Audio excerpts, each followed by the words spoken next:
Hello everyone, I am सुगम। Welcome back. तो कैसे हो आप सब? आई होप आप सब अच्छे होंगे। स्वागत है आप सभी का आपके अपने एसपी स्टडी यूट्यूब चैनल पर। तो गाइस, आज हम आपके लिए लेकर आए हैं इकोनॉमिक्स के जो आपके लघु उत्तरीय प्रश्न है वो आपको इस बार के बोर्ड एग्जाम के लिए कौन कौन से तैयार करने हैं। तो यहाँ पर देखिए, आप जो पहला प्रश्न है लघु उत्तरीय प्रश्न में वो आपको ये तैयार कर लेना है कि मांग की लोच को निर्धारित करने वाले कारणों को लिखिए। इसको आप तैयार कर लीजिए। ये इस बार के बोर्ड एग्जाम में आपका जो क्वेश्चन है वो आज किया जा सकता है इकोनॉमिक्स के आपके पेपर में। तो इस तरह से इसका आंसर आप लिखोगे। सबसे पहले आपको हेडिंग डालनी होगी वस्तु की प्रकृति, और फिर इसमें आप लिखोगे कि सामान्यतः अनिवार्य आवश्यकताओं की पूर्ति करने वाली वस्तुओं की मांग बेलोचदार होती है। इतना लिखने के बाद आपको लिखना है क्योंकि इन आवश्यकताओं को अधिक समय तक असंतुष्ट नहीं रखा जा सकता। इसके बाद देखिए, आप यहाँ पर नेक्स्ट हेडिंग डालोगे वस्तु की कीमत। फिर इसमें आप लिखोगे प्रायः जिन वस्तुओं की कीमत ऊंची होती है उनकी मांग अधिक लोचदार होती है। इसके बाद आपको लिखना है जिन वस्तुओं की कीमत मध्यम श्रेणी की होती है उनकी मांग की लोच सामान्य होती है। ये देखिए, मैं आपको बता रही हूँ मांग की लोच को निर्धारित करने वाले आपके ये कारण हैं। इसके बाद आपको यहाँ पर नेक्स्ट हेडिंग डाली है आय समूह। फिर इसमें आप लिखोगे कि मांग की लोच इस बात पर निर्भर करती है कि क्रेता आय के किस समूह अथवा वर्ग में आता है, यानी वर्ग में है। प्रायः समृद्ध वर्ग के लिए वस्तु की मांग बेलोचदार होती है। अब इसके बाद देखिए, यहाँ पर आपको नेक्स्ट हेडिंग डालनी होगी धन के वितरण का प्रभाव। फिर इसमें आप लिखोगे कि धन के वितरण का मांग की लोच पर महत्वपूर्ण प्रभाव पड़ता है। प्रोफेसर डॉजिंग का कथन है कि सामान्यतः समाज में धन का असमान वितरण होने पर मांग की लोच बेलोचदार होती है और धन के समान वितरण के साथ लोचदार होती है। ठीक है, तो देखिए, जब आप हेडिंग आपको डालनी होगी कि धन के वितरण का प्रभाव, तो उसमें आप इस तरह से लिखोगे। ठीक है, इस तरह से आपको इस हेडिंग के अंदर लिखना है। तो आई होप आपको समझ आ गया होगा जो आपका क्वेश्चन है कि मांग की लोच को निर्धारित करने वाले कारणों को लिखिए। तो अच्छे से आपको इस बार के बोर्ड एग्जाम के लिए इस प्रश्न को आपको तैयार कर लेना है। अब यहाँ तक आपको अच्छे से क्लियर हो गया। अब इसके बाद देखिए, जो आपका अगला प्रश्न है वो मैंने यहाँ पर लिया है। नेक्स्ट प्रश्न आपका दिया गया है। अब इसके बाद देखिए, लघु उत्तरीय प्रश्न में आप इस प्रश्न को भी तैयार कर लीजिए कि अल्पकालीन उत्पादन फलन से आप क्या समझते हैं। ओके, तो यहाँ पर देखिए, इसका आंसर आप इस तरह से लिखोगे। पहले आपको हेडिंग डालनी है अल्पकालीन उत्पादन फलन। फिर इसमें आपको लिखना है जब उत्पादन के कुल साधनों अथवा एक साधन की मात्रा को स्थिर रखते हुए अन्य परिवर्तनशील साधनों की मात्रा में वृद्धि की जाती है तो उसे अल्पकालीन उत्पादन फलन कहते हैं। इसके बाद आपको लिखना है क्योंकि अल्पकाल में, ठीक है, क्योंकि अल्पकाल में उत्पादन के सभी साधनों को बढ़ाया या घटाना संभव नहीं होता, जबकि परिवर्तनशील साधनों की मात्रा को आवश्यकता अनुसार घटाया बढ़ाया जा सकता है। इस प्रकार उत्पादन फलन परिवर्तनशील अनुपातों के नियम का विषय है। तो इस तरह से आप इस प्रश्न का आंसर लिखोगे कि अल्पकालीन उत्पादन फलन से आप क्या समझते हैं, या फिर अल्पकालीन उत्पादन फलन क्या है, इसको परिभाषित कीजिए। तो इस प्रश्न का आंसर आप इस तरह से लिख कर आओगे। अब आप यहाँ पर देखिए, इस प्रश्न को भी आपको तैयार करना है इस बार के बोर्ड एग्जाम के पेपर में। लघु उत्तरीय प्रश्न में आपको ये भी प्रश्न तैयार कर लेना है कि मांग की कीमत लोच क्या होती है। तो आपको भी पता है कई बार ये क्वेश्चन आस्क किया गया है बोर्ड एग्जाम में, तो इस बार भी ये पूछा जा सकता है। तो अच्छे से इस प्रश्न का आंसर आपको याद होना चाहिए। तो मांग की कीमत लोच क्या है, या फिर प्रश्न इस तरह से भी आपसे पूछा जा सकता है कि मांग की कीमत लोच को परिभाषित कीजिए, या फिर मांग की कीमत लोच से आप क्या समझते हैं। तो देखिए इस प्रश्न का आंसर आप इस तरह से लिख कर आओगे कि लोच शब्द का प्रयोग प्रायः दो कार्यकारी शक्तियों की आवश्यकताओं के विश्लेषण के लिए किया जाता है। इसके बाद आप लिखोगे जैसे कीमत व वस्तु की मांग एवं पूर्ति।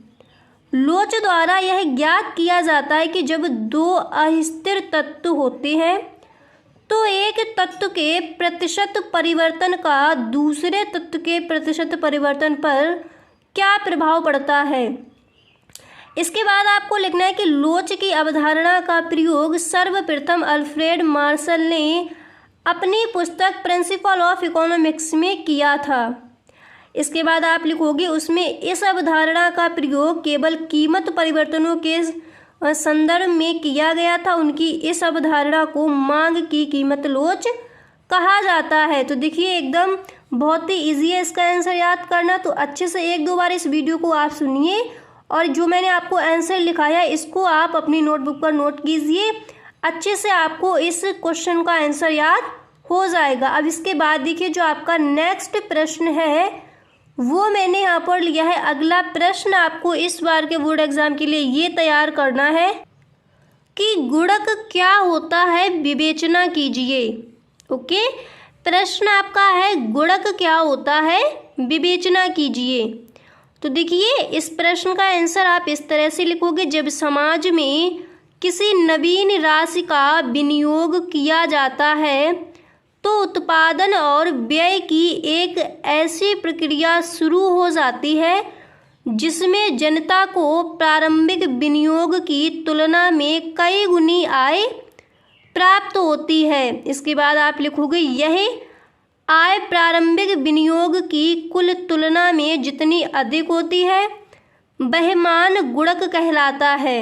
इसके बाद आपको लिखना है इस प्रकार गुणक प्रारंभिक विनियोग में वृद्धि और अंततः कुल आय में वृद्धि के संबंध को व्यक्त करता है। तो इस तरह से आप इस प्रश्न का आंसर लिखकर आओगे कि गुणक क्या होता है, विवेचना कीजिए। इतना आपको अच्छे से क्लियर हुआ। अब देखिए आपका प्रश्न है कि बजट के उद्देश्यों को समझाइए। बजट के उद्देश्यों को समझाइए। तो देखिए इसका आंसर आप इस तरह से लिखोगे। सबसे पहले यहाँ पर आपको हेडिंग डालनी है बजट के उद्देश्य, जैसे यहाँ पर मैंने लिखा है इसी तरह से आपको लिखना है इसका आंसर। बजट के उद्देश्य हेडिंग डालने के बाद आपको लिखना है कि बजट से तात्पर्य सरकार का एक वित्तीय वर्ष के आय और व्यय का ब्यौरा है। बजट के उद्देश्य निम्नलिखित हैं। इसके बाद आप देखिए फर्स्ट हेडिंग यहाँ पर डालोगे आर्थिक विकास को प्रोत्साहन। इसमें फिर आपको लिखना है कि बजट का उद्देश्य है जो कि वह देश के आर्थिक विकास को बढ़ाने के लिए प्रोत्साहन करे। इसके लिए बजट को अनेक क्षेत्रों में कर को कम करके उनके व्यक्तियों में आर्थिक क्रियाएं करके आर्थिक विकास की और बढ़ाने के लिए प्रेरित करना है। अब इसके बाद देखिए यहाँ पर आपको नेक्स्ट हेडिंग डालनी है आर्थिक स्थिरता, और फिर इसमें आप लिखोगे कि बजट का उद्देश्य यह भी है कि इसे देश में आर्थिक स्थिरता बनाए रखनी चाहिए, क्योंकि देश में तेजी व मंदी के चक्कर तो चलते रहते हैं। इसलिए बजट को तेजी के समय बजट तथा मंदी के समस्या घाटे का बजट बनाना चाहिए। तो आर्थिक स्थिरता हेडिंग डालने के बाद आपको इसमें इतना लिखना है। ओके, अब देखिए इसी आंसर में आप नेक्स्ट हेडिंग डालोगे रोजगार का सृजन, और फिर इसमें आप लिखोगे कि बजट का उद्देश्य है कि उसे रोजगार का सृजन करना चाहिए, जिसके लिए बजट को अनेक सड़कें, पुल, नहरें इत्यादि जैसे उपकरणों का निर्माण करवाना चाहिए, जिससे कि लोगों को रोजगार प्राप्त करने के अवसर प्राप्त हो जाए। तो रोजगार का जो सृजन है इसमें आप इस तरह से ये आपको 2-4 लाइनें लिख देनी है। ओके। अब इसके बाद देखिए जो आपका अगला प्रश्न है वो आप ये तैयार कर लीजिए कि वस्तु विनिमय प्रणाली क्या है, इसकी क्या कमियां हैं।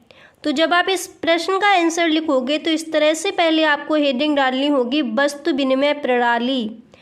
इसके बाद आपको लिखना है जब देश में मुद्रा का प्रचार प्रसार या जन्म नहीं हुआ था तब मनुष्य अपनी आवश्यकताओं की पूर्ति एक वस्तु को देकर व्यक्ति से दूसरी व्यक्ति से उसकी वस्तु को लेकर करता है। ठीक है, तब क्या करता था मनुष्य, जब देश में मुद्रा का प्रचार प्रसार या जन्म नहीं हुआ था तब मनुष्य अपनी आवश्यकताओं की पूर्ति एक वस्तु को देकर व्यक्ति से दूसरे व्यक्ति से उसकी वस्तु को लेकर करता था, यानी वस्तुओं का आदान प्रदान करके अपनी आवश्यकताओं की पूर्ति, पहले इस तरह से आवश्यकताओं की पूर्ति की जाती थी जब मुद्रा का प्रचार प्रसार नहीं हुआ था तब। ठीक है, अर्थात वस्तु का वस्तु से प्रत्यक्ष विनिमय ही वस्तु विनिमय कहलाता है।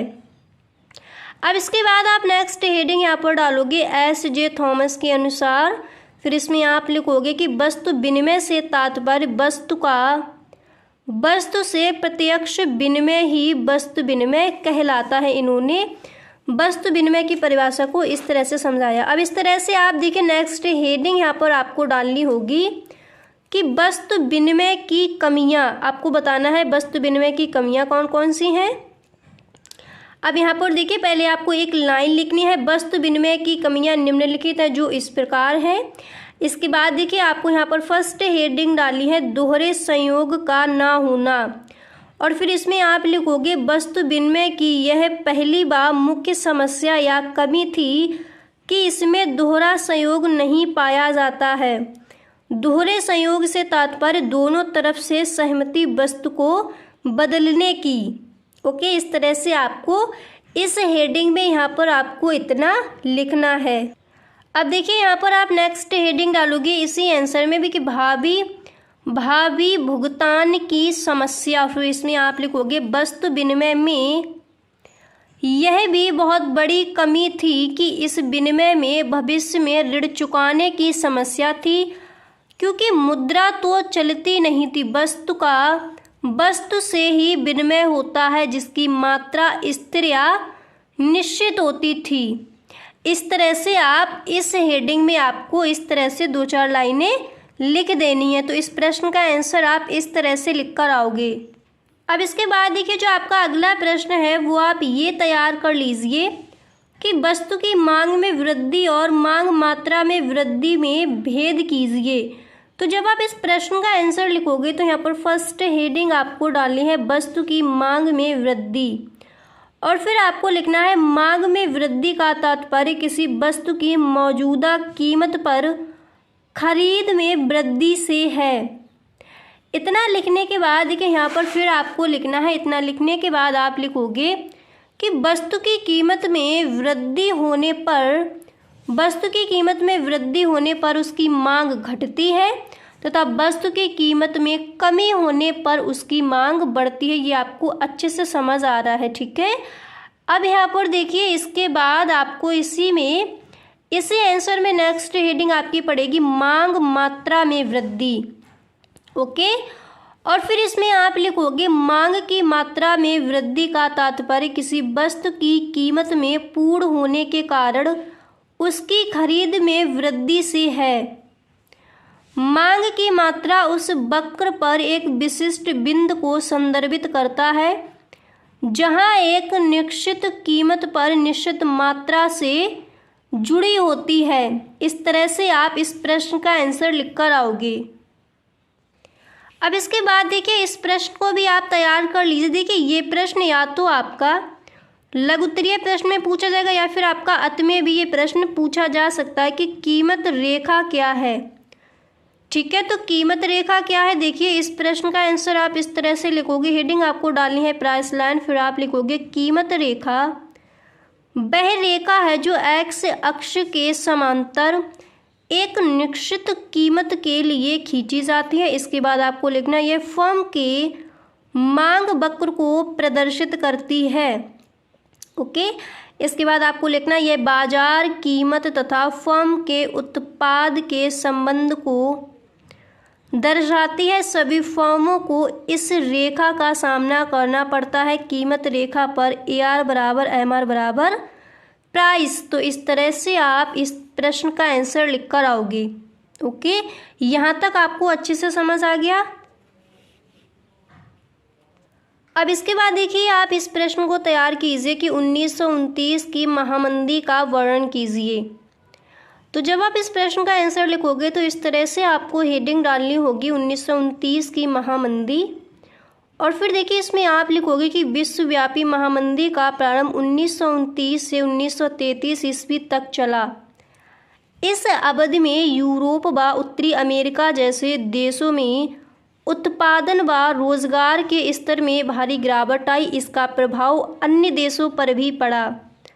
संयुक्त राज्य अमेरिका में सन 1929 को लेकर 1933 ईस्वी तक बेरोजगारी की दर 3% से बढ़कर 25% हो गई तथा सकल उत्पादन में 30% की गिरावट आई। इस महामंदी ने अर्थशास्त्र के अर्थशास्त्रियों को अर्थशास्त्र के कार्यकरण के संबंध में एक नए सिरे से सोचने पर विवश कर दिया, जिसके कारण समष्टि अर्थशास्त्र जैसे विषयों का प्रादुर्भाव हुआ। इस तरह से आप 1929 की महामंदी का वर्णन इस तरह से, इसका आंसर आप लिख कर आओगे। क्लियर हुआ इतना? अब यहाँ पर देखिए, जो आपका नेक्स्ट प्रश्न है वो आप ये तैयार कर लीजिए कि पूर्ण प्रतियोगिता में कीमत निर्धारण की संक्षिप्त व्याख्या कीजिए। तो हेडिंग आप सबसे पहले डालोगे पूर्ण प्रतियोगिता में, जो आपका प्रश्न है कीमत निर्धारण का संक्षिप्त विवरण। फिर आप आंसर में लिखोगे कि पूर्ण प्रतियोगिता में कोई भी विक्रेता वस्तु का मूल्य स्वयं निर्धारित नहीं कर सकता, अतः वस्तु का मूल्य स्वयं निर्धारित होता है तथा क्रेताओं और विक्रेताओं की संख्या बहुत अधिक होती है, इतनी अधिक कि कोई भी क्रेता अथवा विक्रेता अकेले वस्तु की कीमत को प्रभावित नहीं कर सकता। इतना लिखने के बाद आप लिखोगे प्रभावित नहीं कर सकता और बिक्री की जाने वाली वस्तु की सभी इकाइयाँ, ठीक है, बिक्री की जाने वाली वस्तु की सभी इकाइयाँ समान होनी चाहिए, उनके आकार, रंग, रूप, गुण आदि में कोई अंतर नहीं होना चाहिए। इतना लिखने के बाद आपको लिखना है इस प्रकार वस्तु की इकाइयाँ एक दूसरे की पूर्ण स्थानापन्न होती हैं। क्रेताओं और विक्रेताओं को बाजार की स्थिति के बारे में पूर्ण ज्ञान होता है। इसके बाद आपको 2 लाइनें और लिख देनी कि परिवहन लागत शून्य होती है, जिसके बाजार में एक निश्चित कीमत प्रचलित रहती है। तो जो आपका प्रश्न था कि पूर्ण प्रतियोगिता में कीमत निर्धारण की संक्षिप्त व्याख्या, आप इस तरह से लिख कर आओगे। ओके, अब यहाँ पर देखिए ये भी प्रश्न आपको तैयार कर लेना। ये प्रश्न देखिए आपका लघु उत्तरीय प्रश्न में भी आ सकता है और अतिलघु उत्तरीय प्रश्न में भी आ सकता है, इसलिए ये प्रश्न आपका इम्पोर्टेंट है, इसलिए मैं यहाँ पर आपको इस प्रश्न का भी आंसर बता दे रही हूँ। ठीक है, तो आपका प्रश्न है कि खुली अर्थव्यवस्था से क्या अभिप्राय है। ओके, प्रश्न आपका क्या है कि खुली अर्थव्यवस्था से क्या अभिप्राय है। तो देखिए प्रश्न का आंसर आप इस तरह से लिखोगे। पहले आप इस तरह से आपको हेडिंग डालनी है कि खुली अर्थव्यवस्था, फिर इसमें आपको लिखना है खुली अर्थव्यवस्था से तात्पर्य उस व्यवस्था से है जहां एक देश का अन्य किसी दूसरे देश से आर्थिक संबंध पाया जाता है। ठीक है, इसके बाद आप लिखोगे उस देश से वे या कोई अन्य देश आयात कर सकता है और निर्यात भी अर्थात खरीद भी सकता है और निर्यात भी अर्थात खरीद भी सकता है और सामान उस देश में बेच भी सकता है। इतना लिखने के बाद आप लिखोगे खुली अर्थव्यवस्था पाई जाती है। भारत देश की अर्थव्यवस्था खुली अर्थव्यवस्था है। ओके, मतलब यहाँ पर देखिए सामान आयात भी कर सकते हैं और बेच भी सकते हैं, तो हमारे भारत की अर्थव्यवस्था कैसी हो जाएगी, खुली अर्थव्यवस्था है। ओके, तो गाइस देखिए आज के लिए बस इतना ही। हम मिलते हैं नेक्स्ट वीडियो में। अगर आपको वीडियो पसंद आया है तो इस वीडियो को आप एक लाइक ज़रूर कर दें। वीडियो अगर पसंद नहीं आया है आपको तो देखिए वीडियो को आप डिसलाइक करके भी जा सकती हो, ठीक है। और देखिए अगर इस बार के बोर्ड एग्ज़ाम की आप तैयारी कर रहे हो, इस बार का बोर्ड एग्ज़ाम आप देने वाले हो क्लास 12th में, तो इस चैनल को आप सब्सक्राइब कर लें, क्योंकि इस चैनल पर आपको जितने भी आपके सब्जेक्ट में, ऑल सब्जेक्ट के जितने भी आपके इंपॉर्टेंट क्वेश्चन हैं, मॉडल पेपर है, प्रीवियस ईयर पेपर है, वो सारे पेपर्स का आपको सॉल्यूशन इसी चैनल पर मिलने वाला है। तो अगर आप इस बार के बोर्ड एग्ज़ाम की तैयारी कर रहे हो तो इस चैनल को सब्सक्राइब कर लें। अगर आप देखिए अगर आप नहीं करना चाहते तो कोई, मैं ये नहीं बोलती आप कर ही लो, अगर आप सच में इस बार टॉप करना चाहते हो तो चैनल को सब्सक्राइब कर लें। अगर आप नहीं करना चाहते हो तो आप नहीं भी कर सकती हो। Okay, thanks for watching.